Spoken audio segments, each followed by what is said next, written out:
हाँ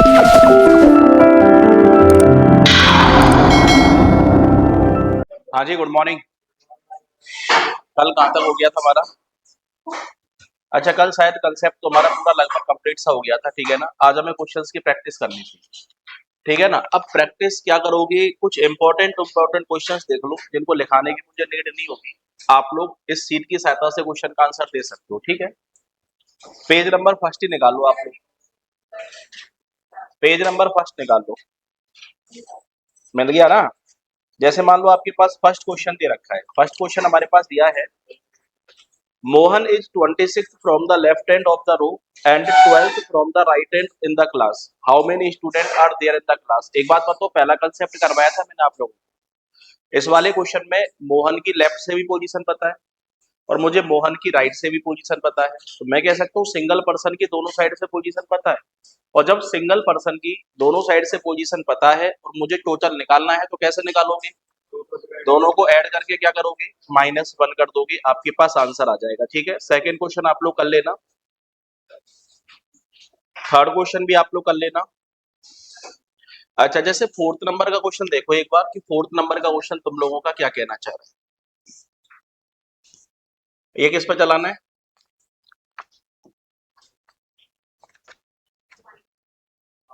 white board.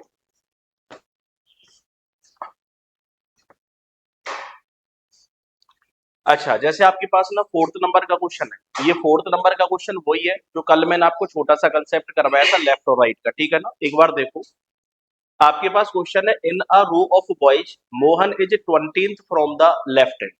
देखो, मान लो आपके पास एक लाइन है और मैंने आपसे ये बोला था कि जब भी मैं ऐसी लाइन खींचूंगा, ये लाइन किसको रिप्रेजेंट करेगी? टोटल को रिप्रेजेंट करेगी। और आपके पास कंडीशन है कि जो मोहन है ना, वो लेफ्ट साइड से 20 नंबर पे बैठा हुआ है, तो यहाँ पे लेफ्ट साइड से 20 नंबर पे बैठा हुआ है मोहन।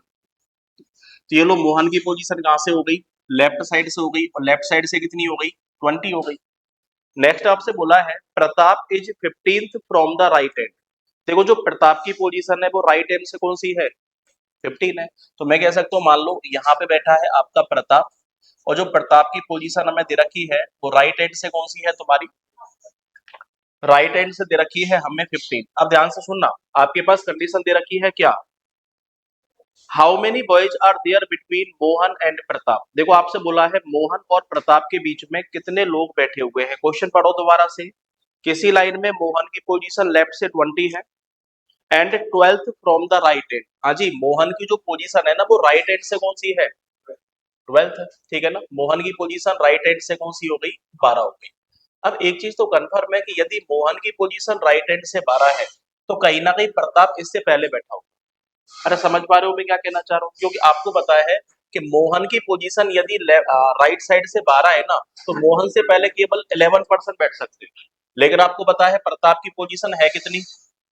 15। तो मैं आपसे ये कह सकता हूँ कि जो प्रताप बैठा होगा वो मोहन से आगे ही बैठा होगा। अरे क्यों बैठा होगा, समझ में आ गया तुम्हारे? अब आपसे ये पूछा है कि मोहन और प्रताप के बीच में कितने स्टूडेंट बैठे हुए हैं, तो आपको ये पता है ना कि प्रताप की पोजीशन राइट हैंड से कौन सी है? 15 है। और मोहन की जो पोजीशन है वो राइट हैंड से कितनी है? 12। मैंने आपको एक कंसेप्ट करवाया था कि जब दो अलग अलग पर्सन की पोजीशन हमें सेम साइड से दी जाए और हमें मिड पर्सन की संख्या निकालनी हो, तो कैसे निकालोगी? हायर पोजीशन में से लोअर माइनस करके कितना माइनस करोगी? 1। तो मैं कह सकता हूँ हायर हमारे पास कितनी है? 15। लोअर हमारे पास कितनी है? 12। माइनस कितना करोगे? 1। तो मैं कह सकता हूँ हमारे पास कितने पर्सन बचेंगे? तो भैया मोहन और प्रताप के बीच में कितने पर्सन बैठे हैं? 2 पर्सन बैठे हैं। देखो, ऑप्शन में 2 दिया है क्या कहीं पे? बिल्कुल दिया है। आंसर आपके पास क्या बन जाएगा? 2 बन जाएगा, ठीक है? फिफ्थ नंबर का क्वेश्चन आप लोग कर ही लेना, हो जाएगा। सिक्स्थ नंबर का, हाँ, सिक्स्थ नंबर का क्वेश्चन देखो एक बार। एक मैंने केस करवाया था, याद हो तो आपको, ओवरलैपिंग और विदाउट ओवरलैपिंग का। अरे करवाया था ना, मैंने आपको ओवरलैपिंग और विदाउट ओवरलैपिंग का एक केस करवाया था। ये क्वेश्चन उसी केस से रिलेटेड है। आपके पास सिक्स्थ नंबर का क्वेश्चन है कि मधु की जो पोजीशन है वो लेफ्ट हैंड से 18 है। मान लो एक लड़की है जिसका नाम है मधु, और आपसे बोला है मधु की जो पोजीशन है वो लेफ्ट हैंड से कौन सी हो गई? 18 हो गई। उसके बाद आपसे बोला है संधु की पोजीशन राइट हैंड से 11 है, तो ये लो यहाँ पे कौन बैठी है? संधु। और आपसे बोला है संधु की जो पोजीशन है वो राइट हैंड से कौन सी हो गई? 11 हो गई, ठीक है? नेक्स्ट कंडीशन हमारे पास है, यदि उस लाइन में टोटल कितने लोग बैठे हुए हैं, 40% बैठे हुए हैं, तो मैं कह सकता हूँ उस लाइन में टोटल कितने परसेंट बैठे हुए हैं, 40% बैठे हुए हैं। तो बताओ मधु और संधु के बीच में कितने स्टूडेंट बैठे हुए हैं। तो मैंने आप लोगों को भाई ये पूरा कंसेप्ट करवाया था कि जब टोटल पर्सन की संख्या दी जाए और हमें दो अलग अलग पर्सन की अलग अलग साइड से पोजीशन दी जाए और मिड पर्सन की संख्या निकालनी हो, तो मैंने कहा था कि आपको ये देखना होगा कि केस आपका ओवरलैपिंग का बनेगा या फिर केस आपका विदाउट ओवरलैपिंग का बनेगा। तो कैसे पहचानोगे केस आपका ओवरलैपिंग का है या फिर केस आपका विदाउट ओवरलैपिंग का। याद करो मैंने आपसे कहा था कि यदि टोटल पर्सन की संख्या लेफ्ट प्लस राइट के सम से ज्यादा हो जाए तो केस बनेगा तुम्हारा विदाउट ओवरलैपिंग का। और यदि टोटल पर्सन की संख्या लेफ्ट और राइट के सबसे कैसी हो जाए, कम हो जाए, तो कंडीशन कौन सी बनेगी, ओवरलैपिंग। एक बात बताओ टोटल हमारे पास कितने हैं, 40, लेफ्ट और राइट का सम कितना हो गया है, 29, ठीक है ना। तो मैं कह सकता हूँ टोटल पर्सन की संख्या लेफ्ट प्लस राइट के सम से कैसी है, ज्यादा है। और जब टोटल पर्सन की संख्या लेफ्ट प्लस राइट के सम से ज्यादा है तो ओवरलैपिंग या विदाउट ओवरलैपिंग, विदाउट ओवरलैपिंग। और विदाउट ओवरलैपिंग में यदि मिड पर्सन निकालने हैं तो टोटल में से लेफ्ट प्लस राइट का सम क्या करना था, माइनस। तो टोटल हमारे पास है 40, लेफ्ट प्लस राइट का सम है 29, तो दोनों के मिड में कितने पर्सन बैठे हुए हैं, 11% बैठे हुए हैं। जिस ऑप्शन में 11 दिया जाएगा वही हमारा आंसर हो जाएगा। है क्या किसी ऑप्शन में दे रखा है ना, आपके पास आंसर है डी नंबर का, ठीक है। 7 नंबर का क्वेश्चन बना लेना आप लोग, 8 नंबर का बन जाएगा, 9 नंबर का बन जाएगा, ठीक है।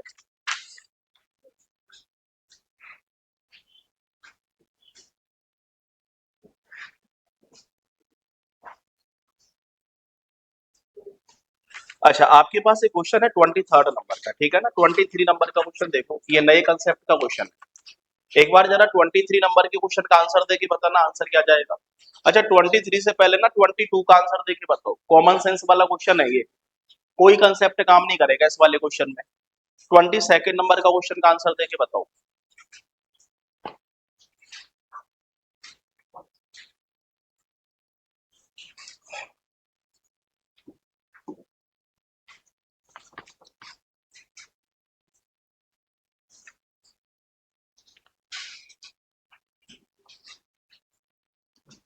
अरे क्वेश्चन समझ में नहीं आए ना तो मुझसे पूछ लेना कि सर समझ में नहीं आ रहा हमारे तो क्वेश्चन।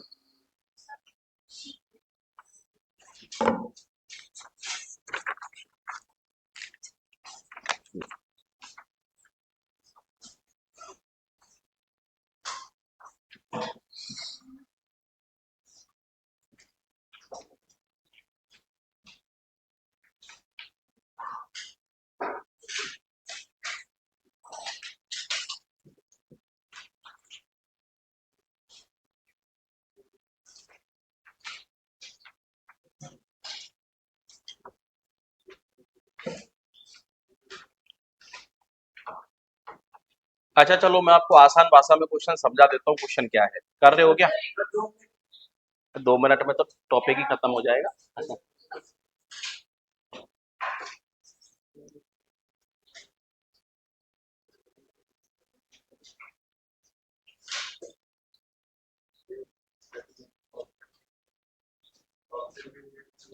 अच्छा ऑप्शन में नहीं है तो आंसर नन ऑफ दीज चला जाएगा, नन ऑफ दीज तो होगा ना ऑप्शन में, ठीक है।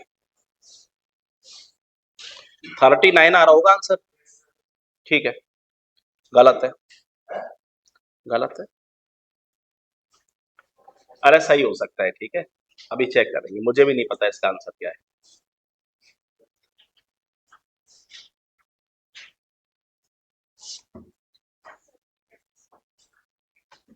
30, नहीं 30 तो नहीं आएगा, इतना तो श्योरिटी है।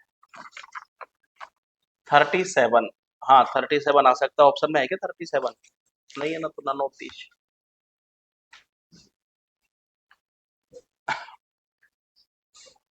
अच्छा देखो सुनो, मैं आपको क्वेश्चन बता देता हूँ, क्वेश्चन आपका कहना क्या चाह रहा है। आपके पास क्वेश्चन है अ school start at that 10 AM। देखो आपके पास एक स्कूल है जो कितने बजे स्टार्ट होता है, 10 AM पे स्टार्ट होता है, ठीक है ना। और भैया 10 AM से स्टार्ट होके और कितने बजे तक चलता है, 1:30 PM तक चलता है। तो आप ये बताओ मुझे कि 10 AM से स्टार्ट हो गया और 1:30 पीएम तक चल रहा है, तो मैं कह सकता हूँ भैया जो स्कूल है ना वो टोटल 3.5 घंटे चल रहा है। अरे समझ रहे हो मैं क्या कहना चाह रहा हूँ? स्कूल की जो ड्यूरेशन है ना वो टोटल कितने घंटे की हो गई? 3.5 घंटे की हो गई। कैसे?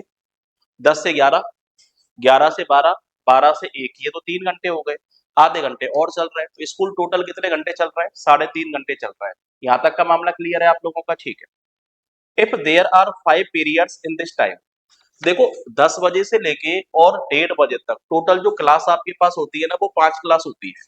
तो मैं कह सकता हूँ टोटल जो क्लासेज होंगी ना, वो टोटल क्लासेज आपके पास कितनी होंगी? 5 होंगी, ठीक है ना? टोटल क्लास आपके पास कितनी होंगी? 5। If there are 5 periods in this time, before each period 5 minute are left for moving from one to other room, so tell the time period of each period. देखो सुनो, हमारे पास कंडीशन ये है कि एक स्कूल है जो 10 बजे स्टार्ट होता है और 1:30 बजे तक चलता है। यदि इस ड्यूरेशन में टोटल 5 क्लास होती हैं और आपसे एक क्लॉज बोला गया है कि प्रत्येक क्लास से पहले एक क्लास से दूसरी क्लास में जाने के लिए 5 मिनट का क्या दिया जाता है? गैप दिया जाता है। अब एक बात बताओ, टोटल क्लास कितनी हो गई? 5 क्लास हो गई, और प्रत्येक क्लास से पहले यदि 5 मिनट का गैप दिया जाएगा, तो मैं कह सकता हूँ हर क्लास से पहले यदि 5 मिनट का गैप मिलेगा और टोटल क्लास आपके पास 5 है, तो मैं कह सकता हूँ 25 मिनट का गैप मिलेगा। नहीं, 25 मिनट का गैप नहीं मिलेगा। क्यों नहीं मिलेगा वो सुनो। मान लो आपके पास, मान लो ये फर्स्ट क्लास हो गई, ये सेकंड हो गई, ये थर्ड हो गई, ये फोर्थ हो गई और ये फिफ्थ हो गई। अब एक बात बताओ, पहली क्लास स्टार्ट होगी फिक्स 10 बजे, क्या इससे पहले एक क्लास से दूसरी क्लास में जाने के लिए गैप दिया जाएगा क्या? नहीं। ऐसे थोड़ी है कि नहीं, क्लास आपकी तब स्टार्ट होगी जब 5 मिनट घूम के आ जाओगे। अरे ऐसा होगा क्या? नहीं। तो मैं कह सकता हूँ जो गैप दिया जाएगा वो फर्स्ट और सेकंड के बीच में दिया जाएगा, गैप सेकंड और थर्ड के बीच में दिया जाएगा, गैप थर्ड और फोर्थ के बीच में दिया जाएगा, और गैप फोर्थ और फिफ्थ के बीच में दिया जाएगा। लेकिन एक बात बताओ, 5 बजे के बाद तो छुट्टी हो जाएगी, और जब 5वीं क्लास के बाद छुट्टी हो जाएगी तो टीचर ये थोड़ी बोलेगा भैया छुट्टी तब करूंगा जब 5 मिनट घूम के आओगे। ऐसा होगा क्या? नहीं। तो जो गैप दिया जाएगा वो 5 बार दिया जाएगा, 4 बार दिया जाएगा? अरे जो गैप दिया जाएगा वो कितनी बार दिया जाएगा? बस यही अंतर था कि आपने जो गैप की ड्यूरेशन काउंट की होगी वो 5 काउंट की होगी, लेकिन जो गैप दिया जाएगा वास्तविकता में कितनी बार दिया जाएगा? 4 बार। एक बार गैप की ड्यूरेशन कितने मिनट है? 5 मिनट। तो मैं कह सकता हूँ 4 बार गैप की ड्यूरेशन कितनी हो गई? 20 मिनट। तो मैं कह सकता हूँ जो टोटल गैप दिया जाएगा ना वो 20 मिनट का दिया जाएगा। अब एक बात बताओ, जो आपकी क्लास चल रही है वो 3.5 घंटे चल रही है, और 3.5 घंटे को यदि मैं मिनट्स में कन्वर्ट करना चाहूँ तो 210 मिनट होंगी। कि आपकी जो क्लास है वो 210 मिनट चल रही है, इसमें से 20 मिनट का क्या निकाल दिया आपने? गैप निकाल दिया, और 20 मिनट का गैप निकाल दिया तो क्लास कितने मिनट चलेगी? 190 मिनट चलेगी, और 190 मिनट में कितनी क्लास चलेंगी? 5 क्लास चलेंगी, और जब 190 मिनट में 5 क्लास चलेंगी तो 5 तिया 15, पन अट्ठे 40, कितने मिनट की ड्यूरेशन रहेगी? 38 मिनट की। आंसर है प्रत्येक क्लास की ड्यूरेशन रहेगी 38 मिनट की। आप देखो ऑप्शन में 38 दिया है क्या? दिया है। आंसर आपके पास है 38। मुझे बताओ 38 आंसर कैसे आया? समझ में आ गया तुम्हारे? ठीक है। सेम ऐसा ही क्वेश्चन है 23 नंबर का, कॉमन सेंस वाला क्वेश्चन है। एक बार 23 का आंसर देके बताओ मुझे।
देखो सुनो, आपके पास एक सिंपल सा क्वेश्चन है, इस क्वेश्चन को ना एक एग्जांपल से समझते हैं। मान लो आप लोग नारायण सिंह सर्कल पे खड़े हुए हो, ठीक है ना। अब नारायण सिंह सर्कल से तीन अलग अलग डायरेक्शंस में बस जाती है। एक बस जाती है मान लो प्रताप नगर की साइड, एक बस जाती है आपकी अजमेरी गेट साइड, और एक बस जाती है तुम्हारी आगरा रोड की साइड, मतलब भरतपुर के लिए, ठीक है ना। अब सुनो क्वेश्चन आपके पास क्या दे रखा है। Person is waiting for a bus for road number 1, 2 एंड 3। Buses for road number 1, 2, 3 runs after every 5 minutes, 15 minutes and 45 minutes respectively। Suppose करो प्रताप नगर की जो बस है ना वो हर 5 मिनट में जाती है। मान लो अजमेरी गेट की जो बस है वो हर 15 मिनट में जाती है, और जो भरतपुर की बस है वो हर 45 मिनट में जाती है, ठीक है ना। आप ये कह सकते हो कि यदि आपको प्रताप नगर जाना है तो हर 5 मिनट में बस मिलेगी, यदि आपको अजमेरी गेट जाना है तो हर 15 मिनट में बस मिलेगी, और यदि आपको भरतपुर जाना है ना तो हर 45 मिनट में आपको बस मिलेगी। अरे यहाँ तक का मामला क्लियर है आपका, ठीक है।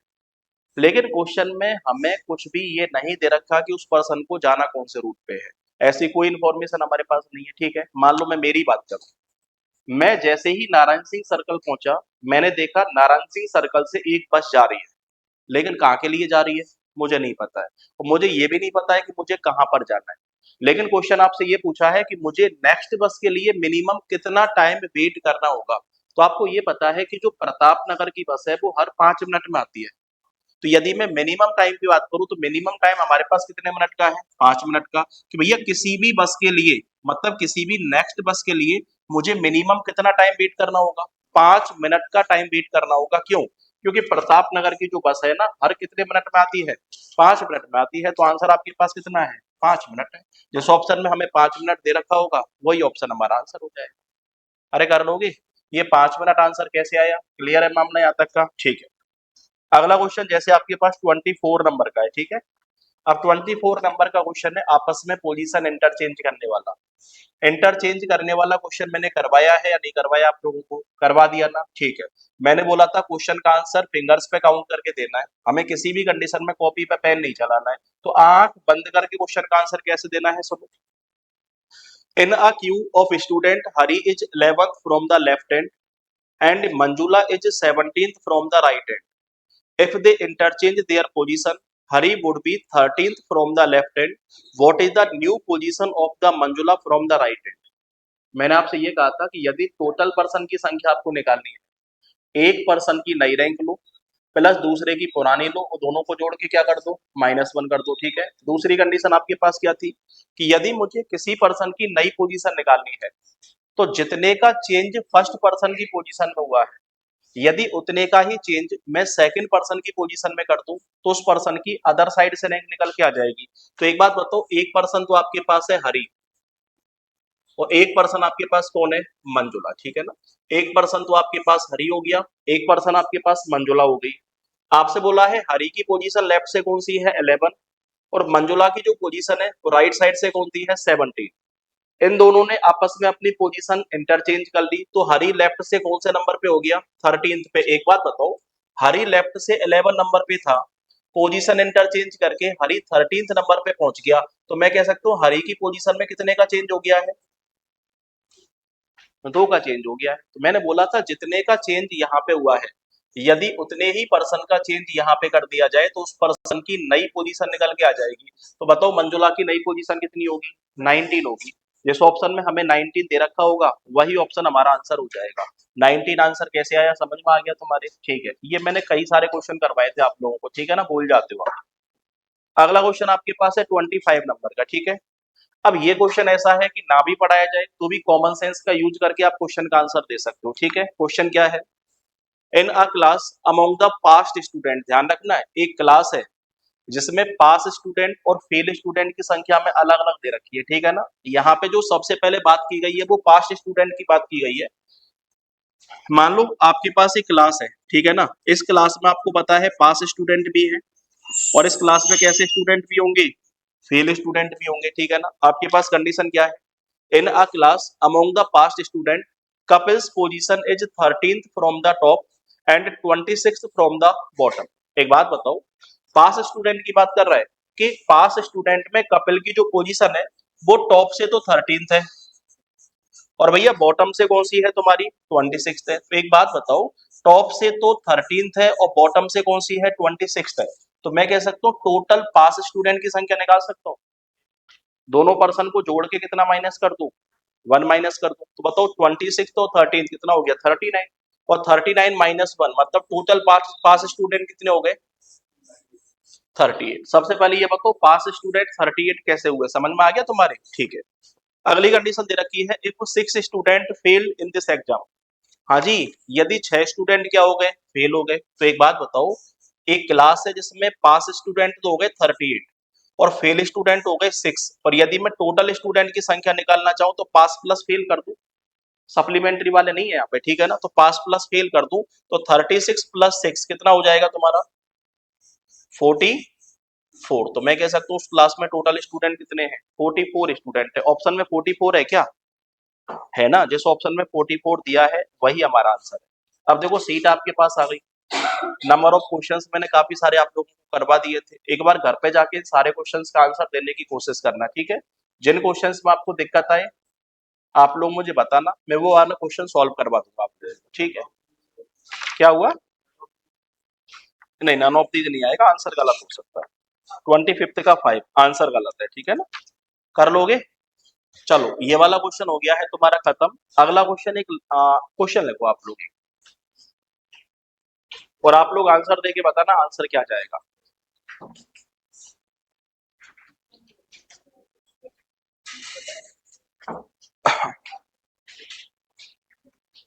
लिखो भाई, अमोंग 5 गर्ल्स, हिंदी में लिखवा दूंगा मैं, जबरदस्ती मत करना, ठीक है ना। Among 5 girls, among 5 girls Neha is fatter than, Neha is fatter than Nisha, Neha is fatter than Nisha but slimmer than, Neha is fatter than Nisha but slimmer than Meena, Neha is fatter than Nisha but slimmer than Meena. लिख लिया, Janvi is slimmer than Meena, Janvi is slimmer than Meena, Janvi is slimmer than Meena.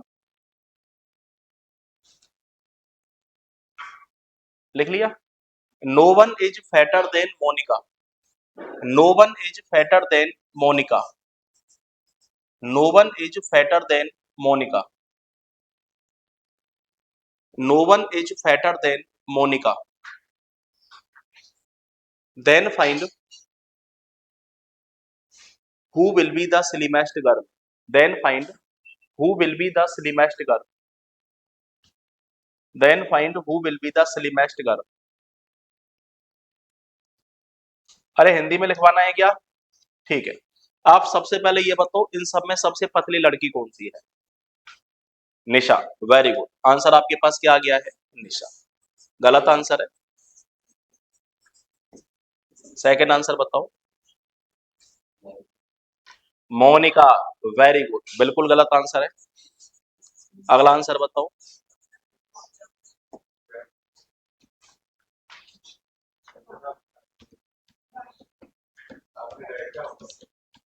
Diagram तो मैंने बना ही रखा है, लेकिन इस diagram में मेरे हिसाब से 4 ही बंदे दिख रहे हैं, लेकिन लड़कियां हैं कितनी, 5 भी कहाँ है।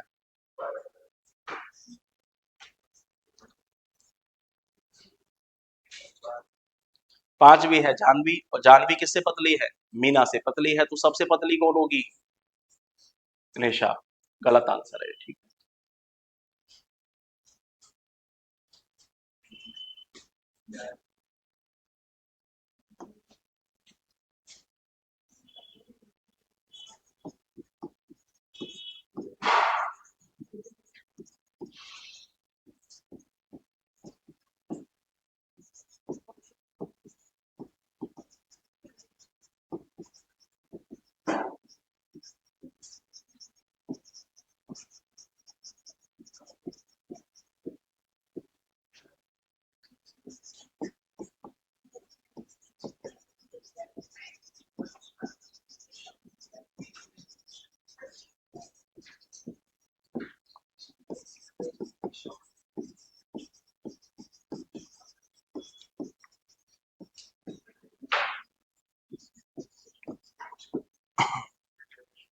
अच्छा देखो सुनो, आपके पास मान लो पहला सेंटेंस दिया है A is taller than to B. A की लंबाई किससे ज्यादा है? बी से ज्यादा है। देखो एक चीज ध्यान रखना, अब आपके पास जो क्वेश्चन आएंगे वो कंपैरिजन बेस्ड क्वेश्चन आएंगे। कंपैरिजन बेस्ड का मतलब है कि यहाँ पे पर्सन्स के बीच में कंपैरिजन करवाएगा। कंपैरिजन चाहे हाइट के हिसाब से करवा सकता है, वेट के हिसाब से करवा सकता है, एज के हिसाब से करवा सकता है, इनकम के हिसाब से करवा सकता है, ठीक है ना। कंपैरिजन पर्सन्स के बीच में किसी भी वेरिएबल के हिसाब से करवा सकता है। तो आपको सबसे पहली बात तो ये ध्यान रखनी है कि जहां पे भी कंपैरिजन वाला क्वेश्चन आएगा तो कंपैरिजन वाले क्वेश्चन को हमेशा ग्रेटर देन और लेस देन की सहायता से सॉल्व करना है। अरे समझ रहे हो मैं क्या कहना चाह रहा हूँ, ठीक है। जहां पे भी कंपैरिजन वाला क्वेश्चन आएगा तो कंपैरिजन वाले क्वेश्चन को आप हमेशा लेस देन और ग्रेटर देन की हेल्प से सॉल्व करोगे। अब मान लो पहला सेंटेंस हमारे पास है A is taller than to B. A की लंबाई किससे ज्यादा है? बी से ज्यादा है। तो एक बात बताओ, ए और बी में से लंबा कौन है? ए। और ए किससे लंबा है? बी से लंबा है, ठीक है ना। डायग्राम तुम्हारा ऐसे ही बनेगा। ए की लंबाई किससे ज्यादा है? बी से ज्यादा है। अगला दिया है A is immediate taller than to B. हाँ जी, ए की लंबाई किससे तुरंत ज्यादा है? बी से तुरंत ज्यादा है। लेकिन एक बात बताओ, ए की लंबाई तुरंत ज्यादा है, किससे तुरंत ज्यादा है? बी से। क्या दोनों इक्वेशंस में कोई अंतर आया है क्या? हाँ, दोनों इक्वेशंस में अभी प्रेजेंट में तो कोई भी डिफरेंस नहीं। लेकिन एक बात बताओ, दोनों सेंटेंस में अंतर है क्या? दोनों सेंटेंस में बिल्कुल अंतर है। यहाँ पे हमें कोई भी इमीडिएट वर्ड नहीं दे रखा है, लेकिन यहाँ पे क्या दिया है हमें? इमीडिएट वर्ड दे रखा है। लेकिन एक बात बताओ, इमीडिएट वर्ड ना दिया गया हो तो भी डायग्राम तुम्हारा सेम बना है। इमीडिएट वर्ड हमें दे रखा है तो भी डायग्राम कैसा बना है? सेम। तो मुझे बताओ, इमीडिएट वर्ड की कोई इंपॉर्टेंस है या फिर इंपॉर्टेंस नहीं है? ध्यान रखना, इमीडिएट वर्ड की बहुत ज्यादा इंपॉर्टेंस है। यदि जहां पे इमीडिएट वर्ड ना दिया जाए वहां पे दोनों के बीच में थर्ड पर्सन आ भी सकता है और नहीं भी आ सकता, ठीक है। आपसे बोला है ए बी से बड़ा है, तो जरूरी थोड़ी है ए बी से तुरंत बड़ा है। इनके बीच में एक दो पर्सन भी आ सकते हैं और नहीं भी आ सकते। लेकिन जहां पे दोनों के बीच में इमीडिएट वर्ड आ जाए वहां पे कंडीशन फिक्स है कि अब दोनों के बीच में कभी भी तीसरा पर्सन नहीं आ सकता। अरे समझ पा रहे हो मैं क्या कहना चाह रहा हूँ? दोबारा सुनो, जहां पे हमें इमीडिएट वर्ड ना दिया जाए वहां पे दोनों के बीच में थर्ड पर्सन बैठ भी सकता है और नहीं भी बैठ सकता। लेकिन जहां पे हमें इमीडिएट वर्ड दे दिया जाए वहां पे कभी भी दोनों के बीच में थर्ड पर्सन नहीं बैठ सकता। मान लो आपके पास अगला सेंटेंस होता सी इज शॉर्टर देन ए। देखो सी की लंबाई किससे कम है? ए से कम है। तो मैं कह सकता हूँ सी की लंबाई यदि ए से कम है तो इसकी दो पॉसिबिलिटी बन सकती हैं। या तो आपके पास पॉसिबिलिटी ये बन सकती है कि ए के बाद सी आ जाए और सी के बाद कौन आ जाए? बी। और या फिर पॉसिबिलिटी ये बन सकती है ए के बाद सी आ जाए, बी आ जाए, बी के बाद कौन आ जाए? सी। एक बात बताओ, पहला सेंटेंस क्या था? ए बी से लंबा है। ए बी से यहाँ पे भी लंबा है और ए बी से यहाँ पे भी लंबा है। दूसरा सेंटेंस क्या था? बी ए से छोटा है। तो बताओ बी ए से यहाँ पे भी छोटा है और बी ए से यहाँ पे भी छोटा है। तो बताओ दोनों कंडीशंस में जो क्वेश्चन है वो सेटिस्फाई हो रहा है या फिर नहीं हो रहा है? हो रहा है। तो ध्यान रखना है, जहां पे इमीडिएट वर्ड ना दिया जाए वहां पे दोनों के बीच में तीसरा पर्सन बैठ भी सकता है और नहीं भी बैठ सकता। लेकिन जहां पे दोनों के बीच में तीसरा पर्सन सॉरी जहां पे दोनों के बीच में इमीडिएट वर्ड दे दिया जाए वहां पे कभी भी दोनों के बीच में तीसरा पर्सन नहीं आ सकता। मान लो लाइन आपके पास सेम वही है, सी इज शॉर्टर देन ए। देखो सी की लंबाई किससे कम है? ए से कम है। तो सीधी सी बात है, अब यहाँ पे दोनों के बीच में इमीडिएट वर्ड है तो सी की पोजीशन इन दोनों के बीच में नहीं बन सकती। अब सिर्फ ए की पॉसिबिलिटी बनेगी, ए के बाद बी और बी के बाद कौन आएगा? C। अरे समझ पा रहे हो? क्लियर है मामला यहाँ तक का? कोई दिक्कत वाली बात तो नहीं है? जो मैंने क्वेश्चन आपको लिखवाया था उसमें कहीं पे भी इमीडिएट वाली कंडीशन थी क्या? कहीं पे भी इमीडिएट वाली कंडीशन नहीं थी। और जब कहीं पे भी तुम्हारी इमीडिएट वाली कंडीशन नहीं थी तो एक बात बताओ, क्वेश्चन यही तो था, नेहा निशा से लंबी है लेकिन मीना से कैसी है? छोटी है। या फिर आपके पास कंडीशन थी नेहा निशा से तो फैटर है लेकिन मीना से कैसी है? सिमिलर है। तो एक बात बताओ, आपके पास स्लिम कौन हो गई? आपकी निशा। उससे फैटर कौन हो गई? नेहा। और उससे फैटर कौन हो गई? तुम्हारी मीना। अरे क्लियर है? आपके पास क्वेश्चन क्या था? Neha is fatter than Nisha but slimmer than Meena. Neha Nisha से तो मोटी है लेकिन मीना से कैसी है? पतली है। अगली लाइन आपके पास थी Jahnvi is slimmer than Meena. अब एक बात बताओ, जानवी किससे पतली है? मीना से पतली है। लेकिन बताओ इनके बीच में कोई भी इमीडिएट वर्ड है क्या? नहीं है। तो मैं कह सकता हूँ जानवी इनके बीच में आ भी सकती है और नहीं भी आ सकती। जानवी मीना से पतली है तो सीधी सी बात है जानवी का और नेहा का कोई भी रिलेशन नहीं है। जानवी नेहा से पहले भी आ सकती है और नेहा के बाद में भी आ सकती है। जानवी का और निशा का कोई भी रिलेशन नहीं है, तो मैं कह सकता हूँ जानवी निशा से पहले भी आ सकती है और निशा के बाद में भी आ सकती है। तो बताओ, जानवी इन दोनों के बीच में भी बैठ सकती है, जानवी इन दोनों के बीच में भी बैठ सकती है और जानवी इन दोनों के बीच में भी बैठ सकती है। मुझे बताओ, जानवी की 3 पॉसिबिलिटी क्यों बन सकती हैं? ये बात आपकी समझ में आई या फिर नहीं है? ये वाली कंडीशन क्लियर है आपकी? ठीक है। मोनिका से कोई भी मोटा नहीं है, और जब मोनिका से कोई भी मोटा नहीं है तो मोनिका कैसी होगी? सबसे मोटी होगी। तो इससे तो छेड़खानी हमें करनी नहीं है, ठीक है ना? हमसे पूछा है सबसे पतली लड़की कौन होगी, तो बताओ सबसे पतली लड़की या तो निशा हो सकती है, और या फिर सबसे पतली लड़की कौन हो सकती है? जानवी हो सकती है। अरे एक बात बताओ, यहाँ पे काफी सारी पॉसिबिलिटी बन सकती है आपकी, जैसे यहाँ पे मीना, ठीक है ना? मीना के बाद कौन बैठ गई? जानवी, ठीक है ना? जानवी के बाद कौन बैठ गई? नेहा, ठीक है ना? और नेहा के बाद कौन बैठ गई? निशा। एक पॉसिबिलिटी तो तुम्हारी ये बन सकती है। अगली पॉसिबिलिटी है मीना, मीना के बाद बैठ जाएगी नेहा, नेहा के बाद बैठ जाएगी जानवी, और जानवी के बाद कौन बैठ जाएगी तुम्हारी? निशा, ठीक है ना? एक पॉसिबिलिटी बन सकती है मीना, मीना के बाद कौन बैठ जाएगी? नेहा, ठीक है ना? नेहा के बाद कौन बैठ जाएगी? निशा, और निशा के बाद कौन बैठ जाएगी? जानवी। और आपको पता है भैया, जो मोनिका है वो तो कैसी है? सबसे मोटी है। तो इसकी तो कहानी तुम्हारी क्या हो गई? खत्म हो गई। अब आपसे पूछा है सबसे पतली लड़की कौन है, तो सबसे पतली लड़की दोनों में तो निशा है, लेकिन यहाँ पे कौन आ रही है? जानवी आ रही है। तो सबसे पतली लड़की का फिक्स कर सकते हो क्या? नहीं कर सकते। या तो जानवी हो सकती है और या फिर निशा हो सकती है। तो आंसर जाएगा C and D, can not be determine, निर्धारित नहीं किया जा सकता। तो यदि सी एंड डी ऑप्शन में नहीं होगा तो आंसर जाएगा आइदर निशा और जानवी। या तो निशा हो सकती है या फिर क्या हो सकती है? जानवी। अरे ये क्वेश्चन क्लियर है आप लोगों का? लेकिन ध्यान रखना, इतना सिंपल सा क्वेश्चन आप लोगों से नहीं पूछेगा, ठीक है? आपको हमेशा कंफ्यूज करने की कोशिश करेगा। 2 सेंटेंस और बचे हमारे पास। अगला सेंटेंस है A is taller than only to B. देखो, ए की लंबाई केवल किससे ज्यादा है? बी से ज्यादा है। और जब ए की लंबाई केवल बी से ज्यादा है ना, तो सपोज करो मैं 2 पॉसिबिलिटी बना रहा हूँ, आप मुझे बताना कौन सी पॉसिबिलिटी सही है और कौन सी गलत है। ए बैठा है, बी बैठा है, और मान लो यहाँ पे सी बैठा है। यहाँ पे सी बैठा है, यहाँ पे ए बैठा है और यहाँ पे बी बैठा है। अब मुझे एक बात बताओ, दोनों में से कौन सा सेंटेंस सही है?